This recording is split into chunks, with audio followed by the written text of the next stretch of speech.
అధిక ప్రోటీన్ ఉన్న కూరగాయలు మనకు తెలియకుండానే మన చుట్టూ ఉన్నాయి.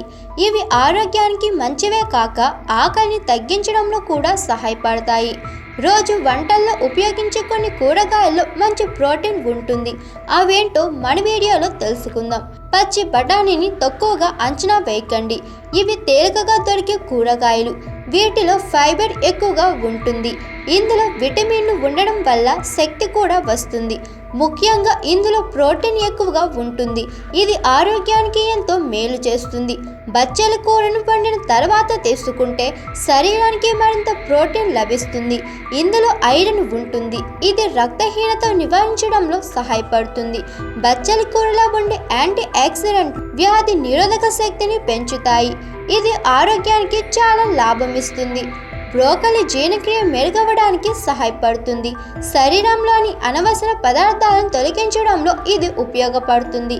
తరిగిన బ్రోకలి కప్పులో సుమారు 4 గ్రాముల ప్రోటీన్ లభిస్తుంది. ఇది ఆరోగ్యంగా బరువు తగ్గాలనుకునే వారికి బాగా ఉపయోగపడుతుంది. ఆస్పరాగస్ తక్కువ క్యాలరీతో ఉండే కూరగాయ. ఇది బరువు తగ్గాలనుకునే వారికి మంచిది.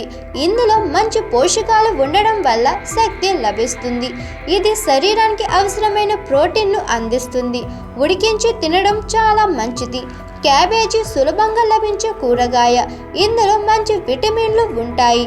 ఇది శరీరానికి కావాల్సిన ప్రోటీన్ను ఇస్తుంది. క్యాబేజీతో చేసిన వంటలు తేలికగా జీర్ణం అవుతాయి. ఉడికించి తింటే ఇది శరీరానికి మరింత మేలు చేస్తుంది. సోయాబీన్లో ఉండే ప్రోటీన్ శరీరానికి బలాన్ని ఇస్తుంది. వీటిని ఉడకబెట్టి తినవచ్చు. లేకపోతే పచ్చిగా సలాడ్ రూపంలో తీసుకుంటే ఆరోగ్యానికి బాగా ఉపయోగపడుతుంది. ఇది శరీరానికి తగిన శక్తిని ఇస్తుంది. ప్రోటీన్ కోసం కేవలం మాంసాహారం మీదే ఆధారపడాల్సిన అవసరం లేదు. పై కూరగాయలను వంటలో చేర్చితే శరీరానికి అవసరమైన ప్రోటీన్ అందుతుంది. ఇవి తక్కువ ఖర్చుతో లభించడమే కాక ఆరోగ్యంగా ఉంచుతాయి.